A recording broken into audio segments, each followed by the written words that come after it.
1819년 인도. 사냥을 하던 영국군 병사들에 의해 1000년이 넘게 잠들어 있던 석굴이 드러났다. 그곳에서 발견된 현존하는 가장 오래된 불교 벽화.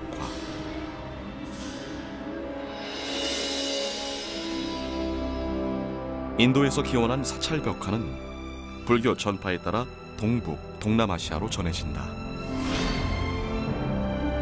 한반도에선 삼국시대부터 사찰 벽화가 활발히 그려지기 시작해 불교가 국교였던 고려시대에 꽃을 피운다. 당시 왕실과 귀족의 적극적인 후원 아래 고려의 사찰 벽화는 화려한 양식을 보여주는데, 하지만 조선 왕조가 들어서며 강력한 억불 정책이 시행되고 사회의 윤리였던 불교가 쇠퇴한다. 그렇다고 일반 민중들의 삶까지 한순간에 바뀌지는 않는다.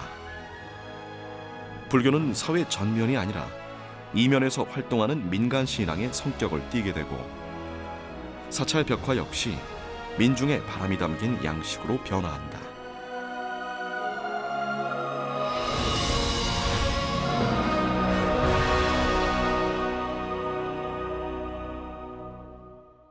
월출산 자락에 위치한 천년고찰 무이사. 이 절에서 가장 오래된 건물인 극락보전은 조선 초기 억불 정책이 강력히 추진되던 시기에 지어졌다. 어떻게 그것이 가능했을까? 무이사는 당시 억불 정책 아래에서도 왕실의 명복을 기원하는 자복사와 죽은 영혼을 달래는 수륙제를 거행하는 수륙사로 지정됐다. 이 때문에 국가로부터 각종 지원을 받을 수 있었고 극락보전을 세울 수 있었던 것이다.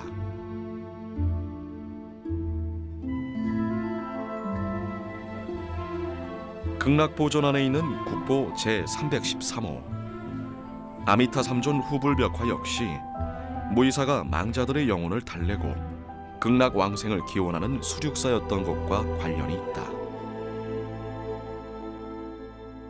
수륙제를 지내는 것은 이제 떠도는 영혼들을 극락으로 보내기 위한 제사이기 때문에 극락을 주재하는 아미타 열애를 주로 모시게 되죠.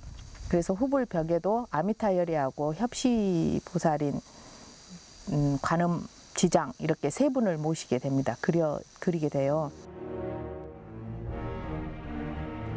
그런데 아미타 삼존 후불벽화를 자세히 보면 좌우 아래쪽에 이 벽화에 중요한 단서가 담긴 뭔가가 적혀 있다.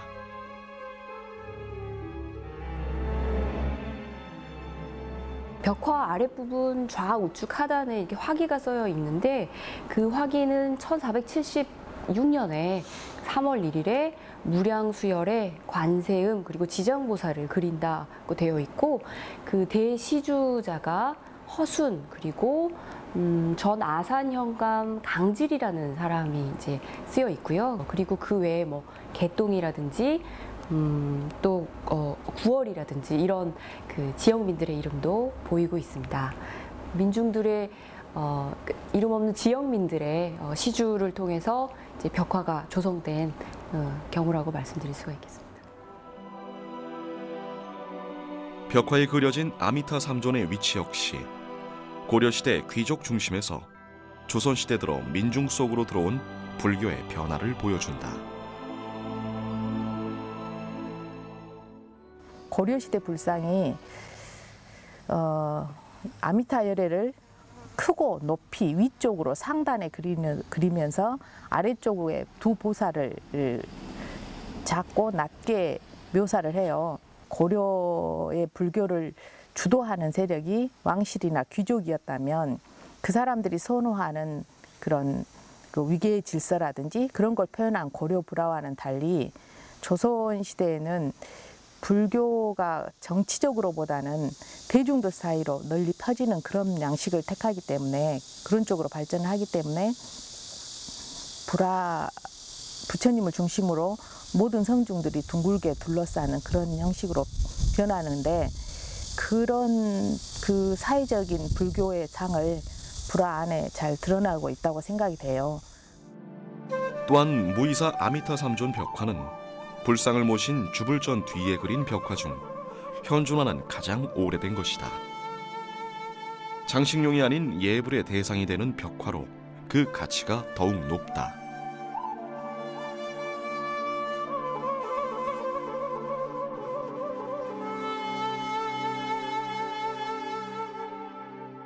아미타 삼존 후불 벽화 뒷면에는 같은 시기에 그려진 백의 관음도가 있는데 조선시대 관음 보살도 중 최고의 걸작으로 꼽히는 작품이다.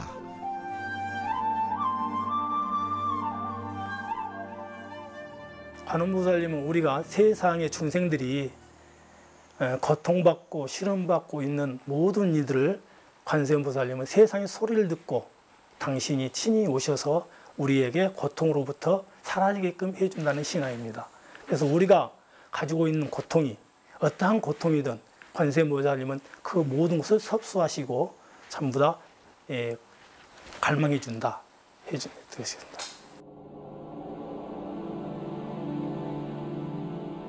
관세음은 자비로 중생의 고통을 구제하고 왕생의 길로 인도하는 대승불교의 대표적인 보살이다.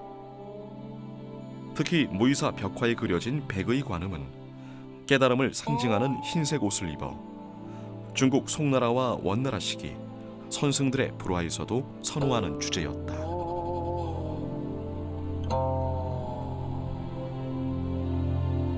벽화 왼쪽 상단에는 깨달음에 대한 간절한 염원을 담은 시 한 편이 쓰여 있다.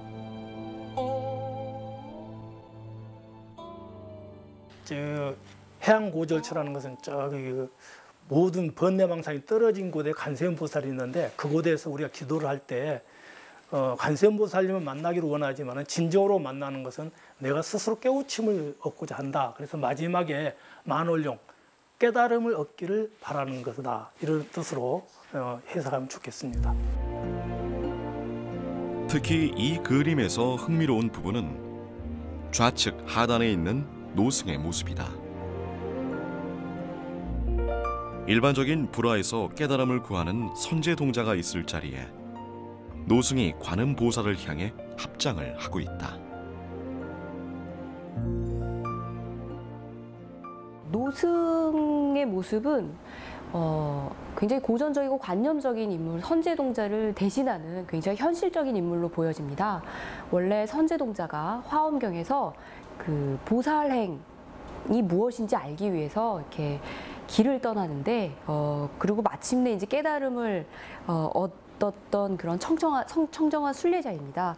이런 순례자의 현실적인 구도자의 모습이 바로 이 노승이라고 생각이 되고요.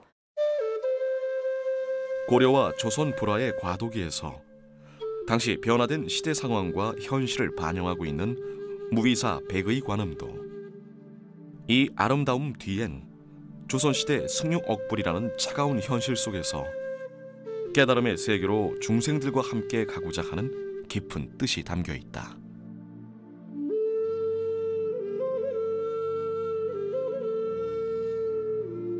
그런데 사찰 벽화는 흑벽에 채색을 입힌 특성상 훼손되기 쉽고 보존이 어렵다.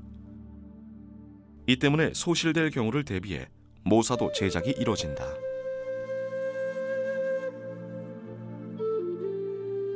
사찰 벽화를 복원할 때 가장 중요한 역할을 하는 모사도. 불화는 단순히 보고 즐기는 미술품이 아니라 신앙의 대상이기에 붓질 한 번, 점선 하나에도 수행하듯 온 정성과 혼을 불어넣는다. 이렇게 벽화 모사는 오랜 시간과 인내의 결실로 완성된다.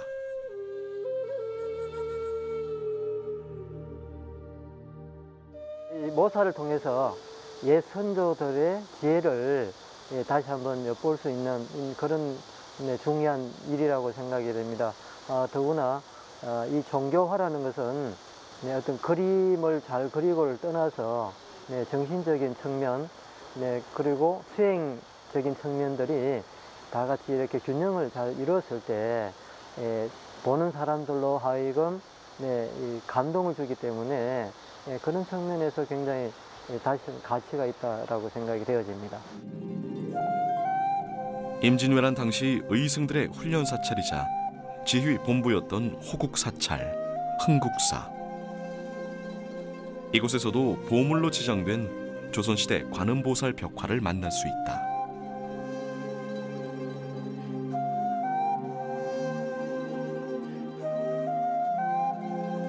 대웅전 후불벽 뒷면에 그려진 이 벽화는 지금으로부터 약 300년 전 조선 후기 1693년경에 그려진 것으로 추정된다. 벽화를 자세히 살펴보면 관음보살은 물에서 솟아난 연꽃을 대자로 반가상으로 묘사돼 있다.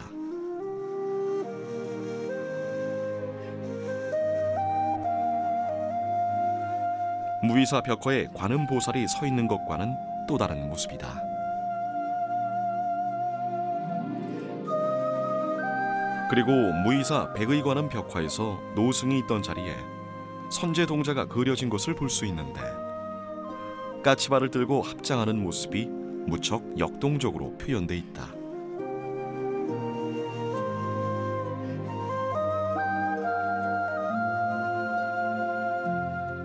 그런데 흥국사 대웅전 후불 벽화에서는 종이가 찢어진 흔적을 볼 수 있다. 이는 이 벽화가 첩부 벽화이기 때문이다. 첩부 벽화는 원래 토벽에 채색을 하는 이런 벽화랑 조금 다른데요.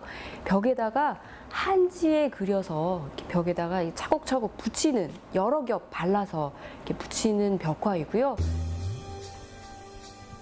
일반적인 사찰 벽화와는 다른 양식으로 독특한 가치를 인정받은 흥국사 관음보살 벽화는 최근 보물로 지정됐다.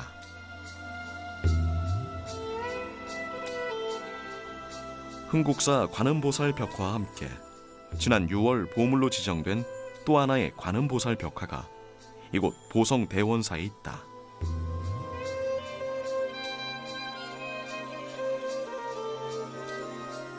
극락전 안쪽 벽에 그려진 관음보살 벽화는 1766년에 조성된 조선 후기의 사찰 벽화이다.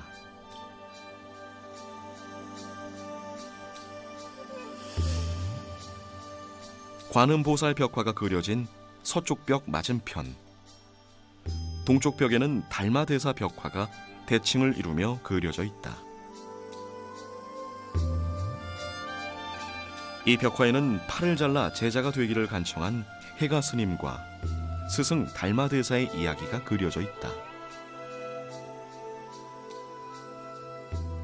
선종에서 달마와 해가의 이야기는 굉장히 극적인 이야기고, 마찬가지로 관음보살, 또 관음과 선제동자의 만남도 불교에서 굉장히 하이라이트적인 이야기 구조이죠. 두 개의 그림이 정신세계가 아마 어떤 궁극적으로 이렇게 좀 다르지는 않을 거라고 생각이 됩니다. 그래서 관음과 달마가 스승이고 해가와 선제가 구도자인 그런 역할을 보여주고 있지 않나라고 생각이 됩니다. 달마와 관음이 마주보는 독특한 조합의 흥국사 벽화는 선종과 교종이 통합된 조선 후기의 통불교적인 시대 변화를 반영하고 있다.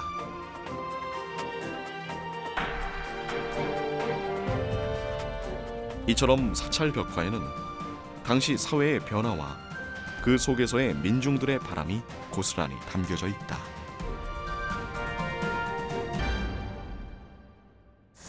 그 벽화가 그려진 시기에 어떤 소재를 대상으로, 특히 소재를 선택할 때 그 당시 사람들이 가진 생각들을 담을 수밖에 없어요. 그러니까 벽화 자체는 당시 사회의 모습이나 당시 사상이나 그 사람들이 가지고 있던 생각들을 잘 반영한다고 볼 수 있죠. 사찰 벽화는 심오하고 어려운 불교 교리를 쉽게 그림으로 보여준다. 흔히 그림 경전이라고 부르는 이유이다. 민중들은 이 그림을 보고 불교의 진리에 좀 더 쉽게 다가갈 수 있었다.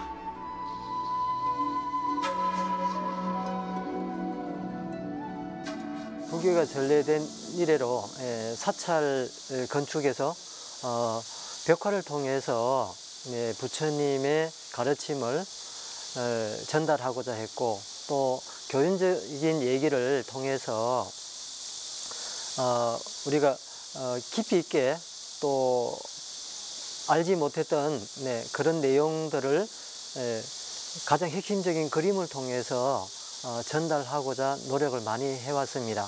그 하나의 방편으로서 벽화라는 걸 통해서 보다 많은 사람들이 불교를 좀 더 많이 알고 가고자 하는 그런 측면에서 핵심적인 얘기를 벽화로 그리게 된 것입니다. 더 많은 중생들을 구하고 싶은 부처의 바람이 사찰 벽화에 담긴 것이다.